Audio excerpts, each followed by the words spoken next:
Tok tok tok. Iya Mbak, silakan masuk. Baik Mbak. Baik Mbak Silvi, selamat sore Mbak. Selamat sore Mbak Ana. Gimana nih kabarnya hari ini Mbak? Saya kabarnya hari ini alhamdulillah baik. Kalau boleh tahu kesibukan Mbak Silvi saat ini apa ya Mbak? Kesibukan saya hari ini saya nggak ada kuliah sih Mbak, karena kan ini lagi tahun baruan ya. Bentar lagi saya ada UAS. Nah, kesibukan saya nggak ada ngapa-ngapain sih Mbak, cuma semalam saya nonton kembang api sama pasangan saya. Oh berarti Mbak Silvi kesibukannya nggak ada, berarti semalam udah ini ya Mbak, ngerayain tahun baru berarti ya Iya. Mbak. Oke Mbak Silvi, apakah sudah makan terlebih dahulu sebelum datang ke sini? Sudah Mbak, tapi saya sudah makan. Oke, berarti Mbak Silvi tadi datang ke sini naik apa ya Mbak? Saya datang ke sini tadi naik motor. Oh, naik motor. Oh, baik Mbak Silvi. Gimana nih perasaannya hari ini? Seneng, sedih, atau lagi happy, atau biasa aja, atau seperti apa Mbak? Saya perasaan hari ini saya masih senang sih Mbak, cuma saya juga ada agak sedikit rasa takut kayak gitu. Cuma saya masih senang. Seneng. Kalau boleh tahu takutnya kenapa Mbak? Takutnya tuh karena saya bentar lagi berjauh-jauhan sama pasangan saya Mbak. Oh, berarti Mbak Silvi tuh khawatir ya, takut. Iya, apalagi kan biasanya yang kayak ngadepin saya kalau lagi cemas, kalau lagi bad mood, suka marah-marah, itu kan saya kayak kadang ngelampiasinnya ke pasangan saya ya Mbak. Jadi tuh saya takut kalau saya ditinggalin sama pasangan saya. Oh, gitu Mbak. Mbak bisa berpikiran positif dulu sih Mbak, kan belum tentu pacar Mbak Silvi misalnya ninggalin Mbak Silvi seperti itu Mbak. Iya sih Mbak, cuma tuh kayak ya ada rasa takut gitu. Iya Mbak, saya juga ngerti, tapi bisa lah Mbak, pelan-pelan seperti itu Mbak. Baik Mbak Silvi, terima kasih sudah datang untuk sesi pertemuan konseling hari ini. Di sini Mbak Silvi tidak perlu khawatir, saya akan menjaga kerahasiaan Mbak Silvi. Mbak Silvi bisa bebas menceritakan apapun yang ingin Mbak Silvi ceritakan kepada saya tanpa paksaan apapun ya Mbak. Kemudian di sini saya izin untuk merecord sama mencatat hal-hal yang penting selama sesi konseling ini. Apakah diperbolehkan Mbak? Boleh Mbak, silahkan. Baik Mbak, terima kasih banyak. Apakah ada yang ingin ditanyakan terlebih dahulu sebelum sesi konseling ini berlangsung? Belum ada sih Mbak. Oke baik Mbak, kita mulai ya Mbak sesi konseling hari ini. Baik, di sini saya akan sedikit mengulas pertemuan sesi konseling pertama ya Mbak. Jadi Mbak Silvi ini sering mengalami perubahan suasana hati. Kadang senang, kadang juga sedih. Apakah betul Mbak? Iya benar Mbak. Baik, berarti perubahan suasana hatinya juga sering berdampak dalam aktivitas Mbak Silvi, seperti malas untuk mandi, malas untuk kuliah, malas melakukan aktivitas seperti biasa, maunya rebahan aja di kamar ya Mbak. Iya benar banget Mbak, kayak gitu. Baik Mbak. Terus Mbak Silvi juga ngerasa kasihan sama orang-orang terdekat Mbak Silvi ya, karena dengan perubahan suasana hati tersebut, orang-orang tersebut takutnya tersakiti karena omongan Mbak Silvi. Mbak Silvi juga sering katanya ngebet-betin orang lainnya Mbak. Iya. Baik Mbak, perubahan suasana hati itu sudah cukup lama, tapi yang sekarang tidak bisa mengontrolnya yang dari semester 5 ini. Iya benar banget Mbak, semester 5 ini tuh kayak rasanya berat. Saya sering nggak tahu selimutnya naik turun gitu. Baik Mbak, terus kemudian perubahan suasana hati itu juga Mbak Silvi kurang tahu apa penyebab dari perubahan suasana hati tersebut. Baik Mbak Silvi, kan tadi kurang tahu ya Mbak penyebab dari perubahan suasana hati Mbak Silvi. Kalau boleh Mbak Silvi bisa menceritakan peristiwa apa atau kejadian apa yang dapat menyebabkan perubahan suasana hati Mbak Silvi? Kalau perubahan apa, kegiatan apa tuh biasanya semisal kayak saya tuh misal udah capek kuliah nih Mbak, kan kuliah kan semester 5 ini pulang sore terus ya. Terus saya pulang ke kos, tapi saya ngeliatin kamar yang berantakan, semua berantakan. Saya tuh rasanya kayak capek banget kan. Saya udah capek kuliah, tapi saya harus lihat kosan yang kotor, saya harus bersih, saya tuh capek. Terus kan saya orangnya juga nggak suka tempat kotor. Oh, jadi Mbak Silvi ini perubahan suasana hatinya misalnya peristiwanya gara-gara itu yang Mbak Iya. sampai kuliah ngelihat kamar kotor, terus jadi itu timbul rasa kesel seperti itu.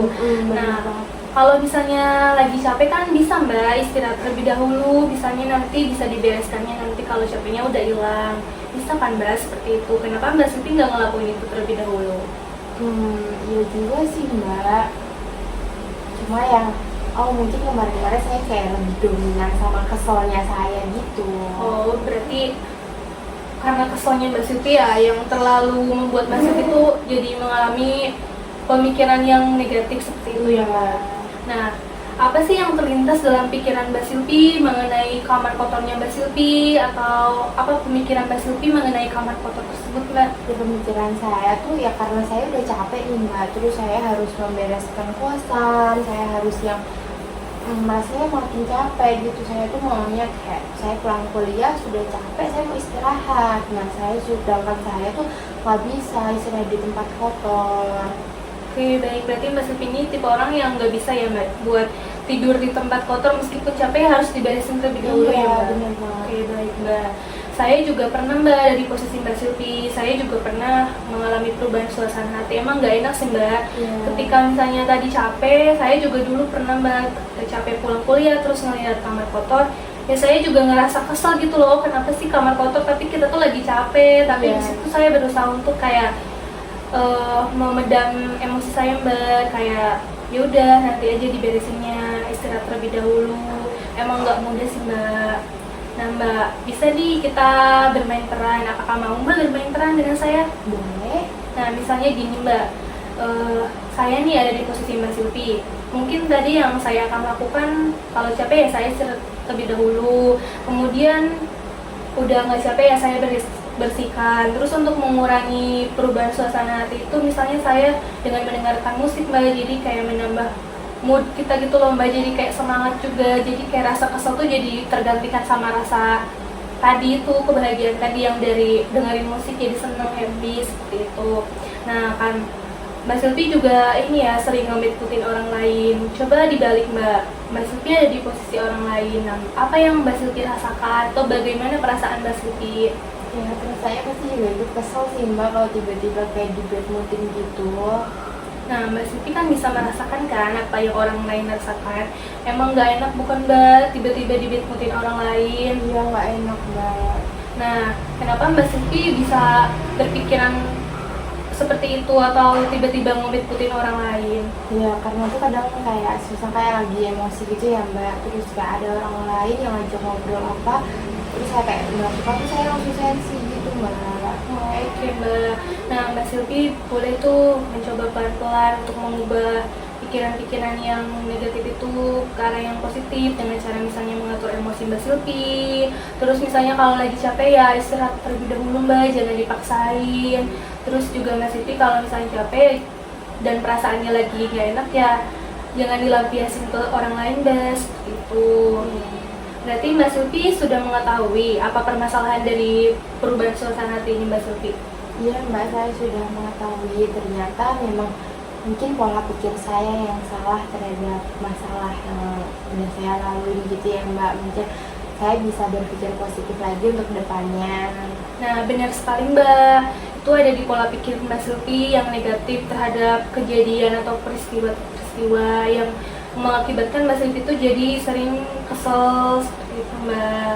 Nah Mbak Silvi, saya juga pernah nih membaca dari teori psikologi, yaitu tentang teori psikologinya itu Aaron Beck. Dia yang mengemukakan terapi perilaku kognitif. Nah, dia ini fokusnya itu pada pola pikir yang negatif yang dapat mempengaruhi perubahan suasana hati. Nah, dengan caranya itu dia mengatasinya dengan melakukan hobi-hobi atau hal-hal yang disukai. Nah, kalau boleh tahu apa nih hobi Mbak Silvi atau hal-hal apa yang Mbak Silvi sukai, misalnya apa gitu Mbak? Saya tuh hobinya memasak, saya juga suka jalan-jalan. Oh, berarti Mbak Silvi sering masak ya Mbak? Nah, kalau Mbak Silvi memasak kan itu bisa mengurangi perubahan suasana hati Mbak Silvi, juga bisa menaikkan mood Mbak Silvi kan? Nah, kalau boleh tahu Mbak Silvi ini biasanya tipe orang yang sering menceritakan permasalahannya atau perasaan yang dialami ini ke orang lain atau dipendam sendiri Mbak?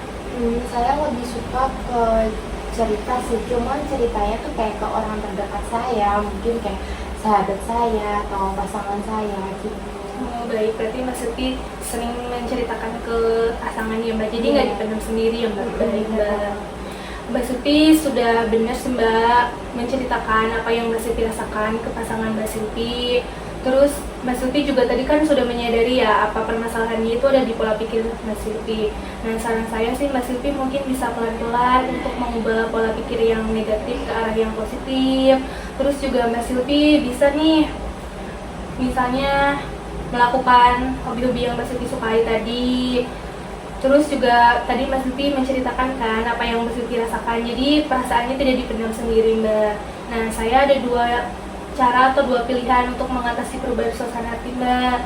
Yang pertama ini Mbak Silvi bisa mengubah pola pikir yang negatif dengan misalnya melakukan meditasi atau relaksasi Mbak, sehingga pikiran-pikiran yang negatif itu bisa terkurangi seperti itu Mbak. Terus yang kedua, Mbak Silvi mungkin bisa melakukan hobi-hobi yang Mbak Silvi sukai atau hal-hal yang Mbak Silvi sukai. Nah, maka dari itu Mbak Silvi mau mengambil tindakan apa atau mau memilih apa yang akan Mbak Silvi lakukan? Saya lebih kayak melakukan hal yang saya sukai aja sih Mbak.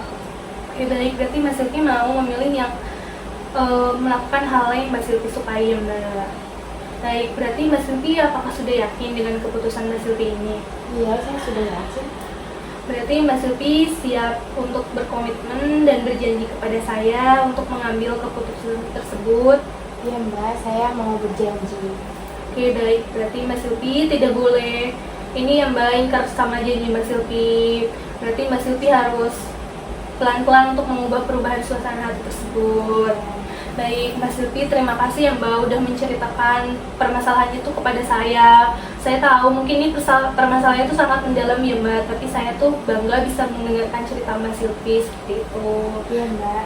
Baik, Mbak Silvi juga terima kasih sudah hebat, terus juga sudah siap berkomitmen dalam perubahan suasana hati ini. Mbak Silvi juga sudah mengambil tindakan yang baik. Tadi kan Mbak Silvi mengambil tindakannya yang melakukan perubahan suasana hati ya Mbak. Iya. Nah, Mbak Silvi semoga tetap berkomitmen dengan tindakan yang Mbak Silvi ambil. Semoga tindakan tersebut berjalan lancar ya Mbak. Iya Mbak. Baik, Mbak Silvi, apakah ada yang ingin ditanyakan? Mungkin cukup Mbak. Baik, Mbak Silvi, di sini saya izin untuk menyimpulkan ya Mbak. Jadi Mbak Silvi tadi itu sering mengalami perubahan suasana hati itu gara-gara capek pulang kuliah ngelihat kamar kotor. Iya. Terus juga sering ngelihat apa sih, rasa kesel tuh timbul gara-gara ngelihat kamar kotor tersebut. Benar banget. Terus kemudian Mbak Silvi juga sudah mengetahui apa permasalahan itu ada di pola pikir Mbak Silvi yang negatif terhadap suatu permasalahan atau kejadian. Iya Mbak, benar. Terus tadi juga kita sudah mendiskusikan cara-cara atau tindakan apa yang akan diambil Mbak Silvi untuk mengatasi perubahan suasana tersebut Mbak. Nah, tadi Mbak Silvi mengambil tindakan untuk melakukan hobi-hobi yang Mbak Silvi sukai atau melakukan hal yang Mbak Silvi sukai dengan cara memasak atau jalan-jalan ya Mbak. Iya, benar banget.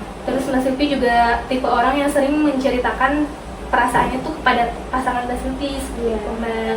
Baik, Mbak Silvi, berarti Mbak Silvi juga sudah berkomitmen dalam keputusan tersebut dan siap dan berjanji kepada saya. Baik Mbak Silvi, terima kasih sudah mempercayakan sesi konseling ini kepada saya. Mbak Silvi tetap semangat dan jangan pantang menyerah. Terus kemudian Mbak Silvi juga harus selalu menenangkan pikiran-pikiran yang positif agar mengurangi perubahan suasana hati Mbak Silvi. Terus juga Mbak Silvi harus konsisten dalam komitmen tindakan yang Mbak Silvi ambil. Baik Mbak, terima kasih ya Mbak sudah mempercayakan sesi konseling ini kepada saya. Mungkin saya mau minta maaf kalau misalnya ada salah kata atau perkataan yang menyakiti hati Mbak Silvi ya Mbak. Terima kasih Mbak Silvi, saya akhiri sesi konseling ini. Selamat sore Mbak Silvi. Selamat sore Mbak, terima kasih.